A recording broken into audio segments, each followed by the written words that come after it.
fun. It's the problem you have to solve. If you don't know how to find the YP correctly, then you're like a ship without a sail or whatever, you know? Okay. This one here, Laplace transform of that. We're going to have to do some trigonometry on that one, right? This one, we should do the multiplication by t is differentiation by s theorem. There's a sign. I'm asking you this here because I don't want you to get stuck on. Sometimes on the test, I will ask a combined concept question like this. And the thing about this is you have to use two ideas to do this, right? You have to divide and conquer. You use one idea to do the cosine squared. You use a different idea to do the t sine t. But the Laplace transform is linear, so you do those two things and you add them together. That's the answer, right? I have inadvertently made that a trick question in past semesters because for whatever reason, some of the students it didn't click in their mind the Laplace transform's linear. Or, I don't know, maybe they just can't divide and conquer on the fly. I don't know. This one's going to be about a page. This one, I would estimate a half a page. But the method should be clear. You take the Laplace transform, you solve for big Y, you take the inverse transform. Be careful with your exponentials. You know, if we have exponentials in the S domain, like we should here, when you take the inverse Laplace transform, you have to do the appropriate shifting of the variable and multiply by the unit step function, all that. Exercise number 39. Let's see here. Is that? What did I say? Section 7.4, number 39? That problem. Oh, I was looking for section 7.3, number 39. You'll be looking a long time. There is no such problem. Oh, this one's neat. So this concerns, it says, use residue computation formula derived in problem 38 to determine quickly the partial fraction expansion for f of s is 2s plus 1 divided by s times s minus 1 times s plus 2. So in problem 38, there's a trick which is shared with you when we have non-repeated roots, non-repeated factors in the denominator. There's a quick trick method to find the coefficients in the partial fractions decomposition. So I've assigned you this to share with you this time-honored secret of how to take Laplace transforms in a faster way. I mean, inverse Laplace transform. It's a neat trick formula, this one. Problem 7, A and B arbitrary constants, and suppose G is exponential order alpha. Don't be scared by this. What does this mean? That just means we can take the Laplace transform of it. That's all I'm saying. It's not more than that. Find an integral solution of this guy, given that y of 0 is A, y prime of 0 is B. So your answer will involve A, it will involve B, it will involve functions of time, it will involve an integral of G, as appropriate, as the method suggests. So like this one's kind of symbolic, and it's in some sense a little bit more difficult than some of the other problems just because it's got that arbitrariness built into it, because A and B are fixed but unknown constants that are given to you. All right.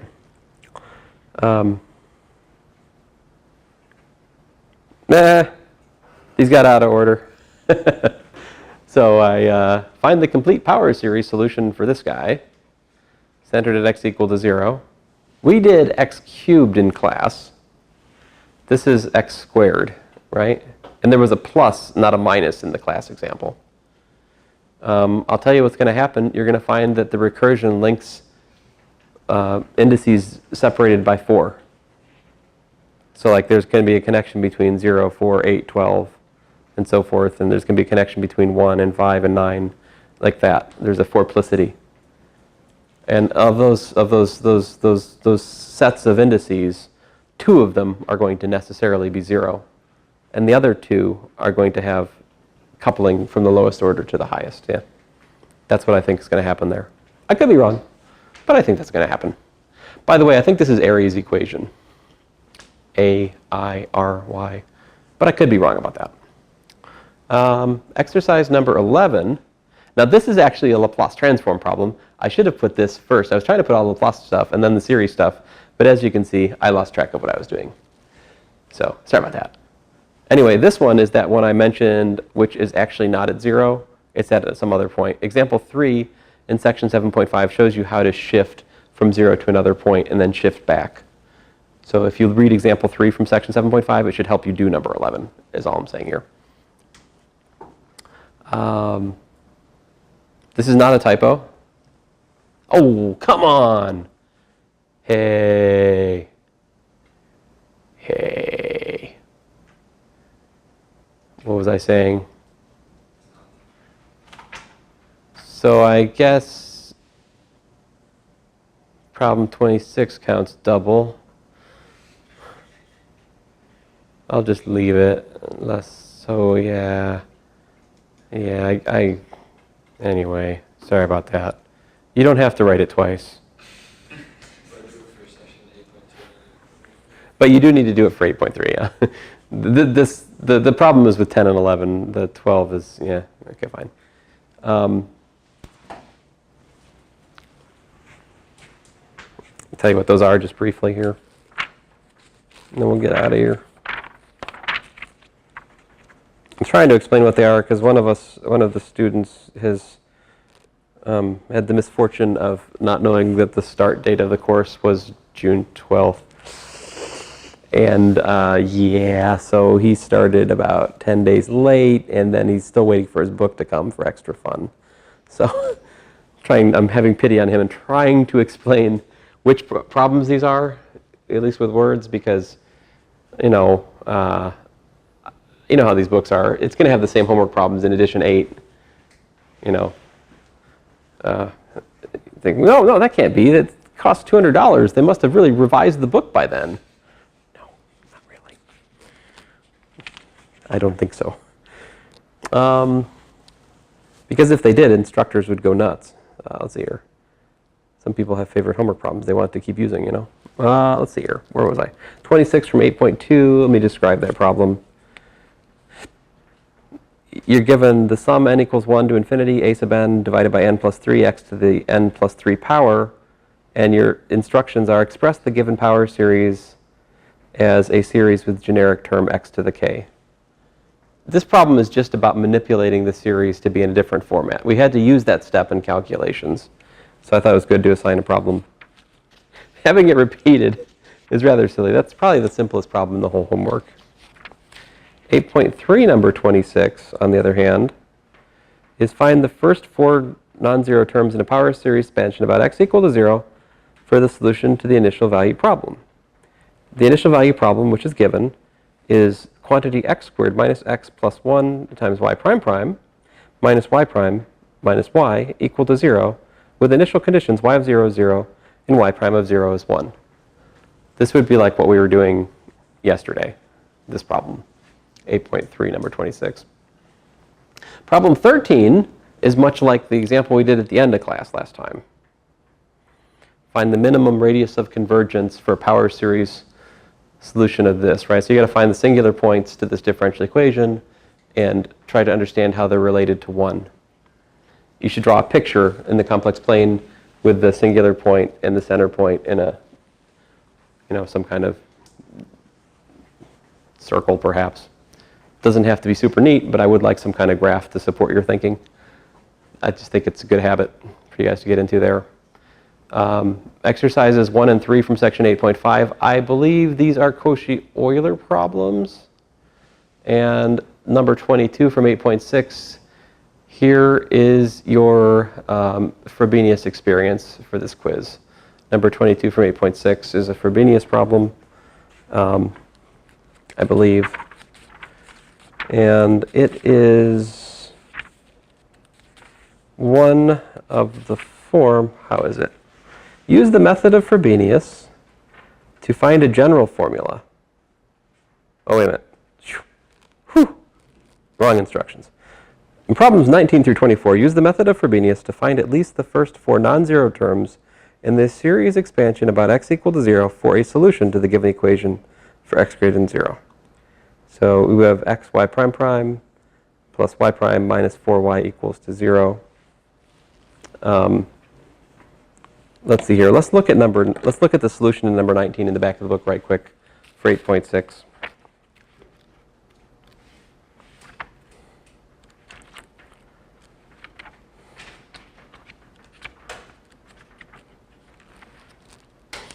Number 19, we have a naught times stuff. So, you know, there's two different ways I might interpret this instruction for number 22. The one is to like pick off the lowest order terms in both of the Frobenius solutions versus find the first 4 terms in one of the Frobenius solutions, right? The different exponents will have different solutions. So let us understand for number 22 that you just find one exponent and find the first 4 terms for that one exponent, that one index rather, indice I've been calling it. Like the one for number 19, I think the index is 2/3. He finds the first 4 non-trivial terms in the R equals 2/3 Frobenius solution for the problem. So, trying to remember what the custom is. I think you're supposed to find the solution for the smaller of the roots. I don't know right offhand what the root is for 22, but anyway, so there's some hopefully friendly advice for you guys.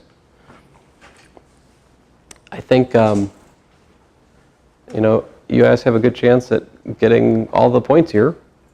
That would give you 10 extra points, which would help, you know, adjust. I mean, you guys lost a little bit on quiz 2. Like there's some mid-30s for a lot of people. So with 10 extra points here, you could bring your average back up to like 90s overall, give or take, high 80s, something like. At least though your quiz grade won't hurt your overall grade. I mean, I hope it wouldn't. Ideally, you guys are supposed to have control over this, you know, so at least a little bit. Any questions about anything?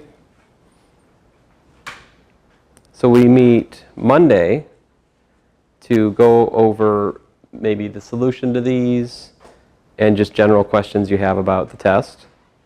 Then the first hour of class, we won't meet July 4th. July 5th, the first hour, we have test 2. Then the second hour, I'll talk to you, start talking about Fourier series, and yeah. July 4th is on Tuesday? Isn't it? Is it? I'm just looking at it. Now, I actually don't think we'll need the entire time Monday to talk about the solution to this and homework questions. Like maybe we could take half the time for a review. It'd probably be healthy for us to take the other half of Monday to start going over the Fourier series heat equation stuff so that we're not too cramped. And so what I'll do is I'm going to cannibalize half of this Monday meeting for Fourier series and heat equation. And that way we'll have test 2, 60 minutes, take a little break, keep talking about heat equation, and then again, this is shifted down. So like Tuesday we're not meeting, so Wednesday, test 2 is Wednesday, and then Thursday we'll actually talk about the wave and Laplace equations, and then Friday we'll have the final. And then this, the PDE project was due, it won't be due Friday, it'll be due Saturday at 11. I push it back one day since we push the final back one day. I don't want you to have to sweat the PDE project for the final. I won't test on PDEs for the final. Not in the sense that we're covering here. So like I will assess you in your understanding of it just with the PDE project. That'll be enough. But it's a very, very fun arc of the course. It's quite different from what we're doing at the moment. And yet quite the same. It's always some kind of series. Anything that's kind of non-trivial. But this Fourier series heat equation stuff, it's kind of everything comes together. We use the constant coefficient stuff. We do series of sine and cosines there. That's the Fourier series. And it all kind of comes together in this big solution technique. It's pretty neat. And it's really just the very start of a much longer course. Like when I was an undergraduate, I was undergraduate in electrical engineering to start with at NC State, and we were expected to take 2 courses in differential equations, I think. Actually, I'm not sure. definitely for the physics major, we had to take 2 courses. We had to have the intro course like you guys are taking, and then we had a whole course for partial differential equations. And so we had two differential equations courses. We don't have that second course here, which is why I feel like it's important for me to cover a little bit of PDEs in here so you guys have some exposure to it. If we had that second course, I probably wouldn't cover that here, but we don't. So I think it's important that you see it as engineers. If I show you as much as I do in here, you can easily take that starting point and like learn tons more stuff from what we get started enough that I think you understand a flavor for it. You can read more on your own. But anyway, I'll shut up. Have a good weekend. See you guys Monday.